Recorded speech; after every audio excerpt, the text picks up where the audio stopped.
This is In Depth. In my more than 45 years in Evansville, I never viewed our community as a haven for violence. Our crime rates, based on our population and demographics, appeared to pale in comparison to those of some larger and, in some cases, smaller cities. From a perception standpoint, though, that has now changed. Now the mayor of Evansville is reaching out to form a partnership with the National Safe Neighborhoods Association. The proposal went before City Council tonight, and it was passed in a unanimous vote. Joining me now is Mayor Lloyd Winnecke. Good to see you, Mayor. What was the catalyst or the spark that led you to seek this partnership and basically say, our city needs help? Yeah, I think that's a great question, and it really goes back looking at data from the last several years. If you go back, looking at the 5-year period from 2016 to 2020, you'll find that Evansville police responded to 3,882 shots fired call. Now, all of those don't translate into actual shootings, but 3,800 times where officers are putting their lives on the line, making emergency runs. Many times there are shootings. Thankfully, many times shooting victims are not suffering life-threatening injuries. But conversely, many times innocent victims and families who have nothing to do with any of the perpetrators of the crime are somehow victimized. Maybe shots are fired into their homes, maybe their vehicles. So really sort of, looking at the data and just following the trends, and after talking to the police chief, it really became apparent that we need to try to find other ways to try and stem the rise in crime. And Mayor, with that being said, how will this partnership change that? How will it work? Yeah, it's really complicated in the sense it's long enough to be at least a 2-year partnership. So a little difficult to synthesize into a short interview.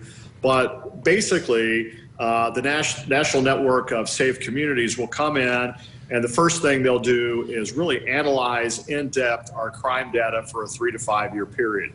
What they think they'll find, based on the work they've done in dozens of other cities across the country, is this: that a relatively small number of individuals, maybe typically connected with a group or gang, are perpetrating these violent crimes. So identify those individuals, those groups. On a parallel path, the city, in conjunction with the National Network of Safe Communities, will develop a community team involving police, faith communities, nonprofits, neighborhood association leaders, ex-offenders, etc., to have really serious conversations with these groups who are perpetrating the crimes. And the message is simple. Listen, our community is no longer going to tolerate it. A strong moral message that we don't want it anymore. Secondly, for those who want help, we will be offering help. And, in many cases, we realize that people who are involved in violent crime really have no hope. No hope. So we want to give them the sense that there is hope in their community for them and assistance. And honestly, Brad, part of the message is too, we don't want you in prison. We don't want you, suffering the loss of a loved one. And we want productive members of our community. And the way to do that is gather around them as a community. Policing is one piece of it, an important piece, but it's by far not the only piece. And you brought that up, Mayor, community policing. The EPD has been trying this for years, and I have lost count of the number of times that police leaders, cops on the street, say, we get to the scene of something like this happening, and we can't get people to talk, just what you were saying, to actually communicate not only with the officers, but in some cases with each other. How are we going to fight that, bridging that communication gap?